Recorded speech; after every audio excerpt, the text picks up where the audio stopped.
Hello बच्चों, कैसे हैं आप सब। एक बार पुनः से कोचिंग क्लासेस पर स्वागत है। और 9th क्लास का ही परीक्षा बोर्ड है, लगता होगा परीक्षा बोर्ड, लेकिन इसमें से जो क्वेश्चन बताने वाला हूं ना बच्चों, कल के एग्जाम में सीधा बैठेगा। जो बच्चे इसके पहले संस्कृत पढ़ के गए होंगे उनको याद होगा कि भाई कितने क्वेश्चन आते हैं। तो बच्चों आप लोगों को बस शेयर करना है। यदि इसका ऑब्जेक्टिव आपको चाहिए तो कल मॉर्निंग के पहले आपको ऑब्जेक्टिव मिल जाएगा, लेकिन इसके पहले टास्क है कम से कम 1 से 2 हजार लोग इसे देखें। इसलिए बच्चों यदि आप लोग शेयर करते हैं तो कहीं ना कहीं आप लोगों के लिए इसका ऑब्जेक्टिव क्वेश्चन भी मैं प्रोवाइड करूंगा।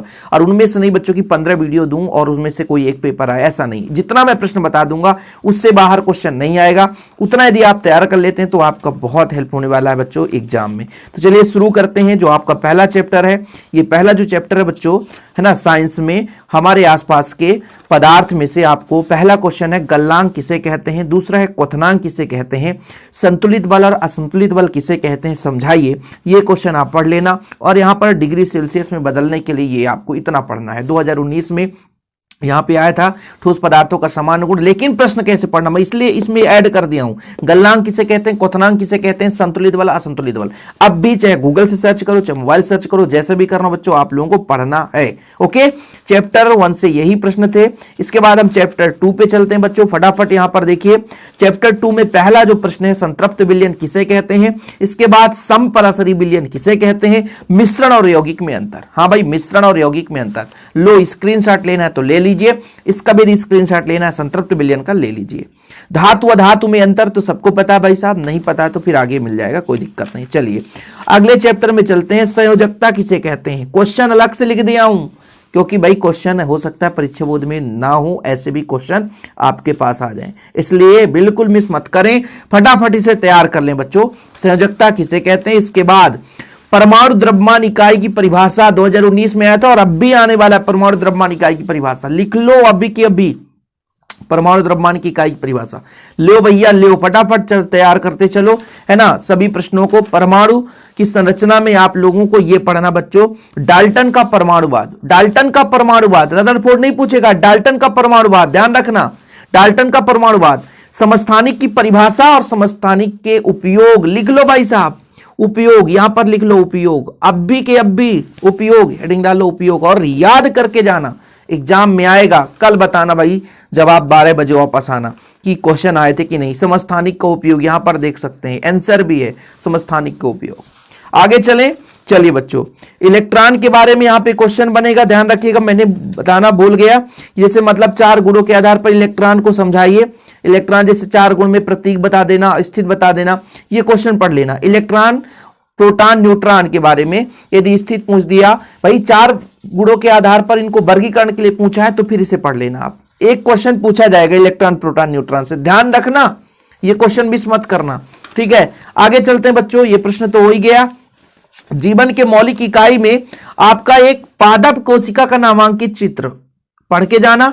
आरेखित पेशी किसे कहते हैं, आरेखित पेशी किसे कहते हैं, समझाइए। आरेखित पेशी, ठीक है बच्चों। पादप कोशिका और जंतु कोशिका में अंतर, 2 अंतर पढ़ लेना इस चैप्टर से। एक जंतु कोशिका, पादप कोशिका, और बच्चों प्रोकैरियोटिक और यूकैरियोटिक कोशिका में।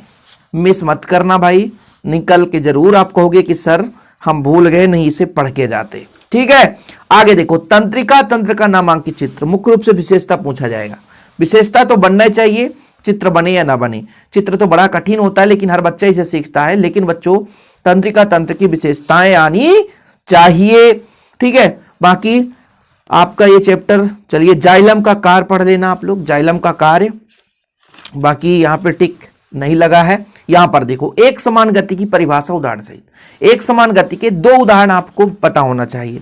यहां पे 2 अंतर जो कि काफी महत्वपूर्ण है, ये वैसे पहले से पॉपुलर चला आ रहा है। 11th क्लास में भी चाल और वेग में अंतर, चाल और वेग में अंतर, स्क्रीनशॉट ले रहे हो आप लोग, परीक्षा बोर्ड तो हर एक बच्चा के पास रहता है ना। विस्थापन और दूरी में अंतर, ये लो, विस्थापन और दूरी में अंतर अभी के अभी तैयार कर लेना बच्चों। फिर यहां पर आप छोड़िए, चैप्टर 8 में चलते हैं। जो प्रश्न बच्चों आने वाला है उसी की मैं बात करता हूं। ये न्यूटन संबंधी गति का नियम पढ़ लेना, न्यूटन संबंधी गति का नियम, ठीक है। स्क्रीनशॉट ले सकते हो आप लोग, हमारे यूट्यूब चैनल पे भी ये आपको सोल्यूशन मिल जाएगा, परेशान होने की जरूरत नहीं है। ये देखो, न्यूटन संबंधी गति का नियम, फटाफट देखते चलें बच्चों, फटाफट देख लो। अगले चैप्टर पे चलते हैं गुरुत्वाकर्षण में मुक्त पतन का कारण, मुक्त पतन किसे कहते हैं समझाइए। क्वेश्चन कैसे पूछा जाएगा, मुक्त पतन। यहां पर आप लोग पढ़ लेना गुरुत्वाकर्षण किसे कहते हैं, आर्किमिडीज का सिद्धांत। ये 2 नंबर के क्वेश्चन पूछे जाएंगे, ठीक है।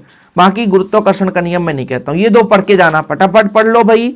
इसके बाद ये प्रश्न आएगा इस बार, सभी वस्तुओं पर लगने वाला गुरुत्वीय बल उसके द्रव्यमान के अनुक्रमानुपाती होता है, फिर एक भारी वस्तु हल्की वस्तु के मुकाबले में तेजी से क्यों नहीं गिरती है। नोट कर लो, नोट कर लो। जो बच्चा पढ़ के जाता है ना, वास्तविक रूप से सोचता होगा कि यार हम कल पढ़े होते तो यहीं से आया था, है ना। सिद्ध कीजिए गतिज ऊर्जा का समीकरण। ये लो, इसे पढ़ के जाना, गतिज ऊर्जा का समीकरण। अब भाई यार 25-30 क्वेश्चन तो बताना ही पड़ेगा ना, साथ में स्थितिज ऊर्जा का समीकरण, व्यंजक है ये। 25-30 क्वेश्चन आपके सिलेबस में ही आता है भाई, है ना। अथवा सहित तो समझिए कि 50 क्वेश्चन बन जाते हैं, इसलिए इतने क्वेश्चन तो देने ही पड़ेंगे ना।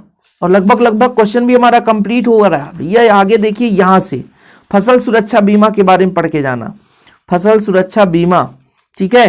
पढ़ लोगे आप लोग, फसल सुरक्षा बीमा के बारे में पढ़ लेना भाई, इधर उधर नहीं करना। ऑब्जेक्टिव चाहोगे तो ऑब्जेक्टिव भी मिल जाएगा, लेकिन आप लोगों को प्लीज शेयर करना। यूट्यूब पे आप लोगों का कितना रिस्पांस रहता है, चाहे कल मॉर्निंग तक में मैं ऑब्जेक्टिव दूं, लेकिन आज जो दूंगा उसमें से आएगा। बस आप लोगों का ये रिस्पांस होना चाहिए कि शेयर कितना करते हैं। कुछ बच्चे सोचेंगे यार हम पढ़ लेते हैं, हम दोस्तों को नहीं बताएंगे, तो ये फिर भैया आप लोग इसके आगे के जो मतलब सब्जेक्ट होने वाले हैं उसमें आपको वीडियोज नहीं मिल पाएंगे, क्योंकि मोटिवेशन कहाँ से मिलता है, आप लोगों के प्यार और सपोर्ट से। तो परीक्षा बोर्ड से ये सारे प्रश्न पढ़ के जाना। उम्मीद करता हूं बच्चों वीडियो पसंद है, लाइक करके शेयर कर देना। टेलीग्राम का लिंक डिस्क्रिप्शन पर मिल जाएगा, ज्वाइन जरूर करिएगा। जय हिंद, वंदे मातरम।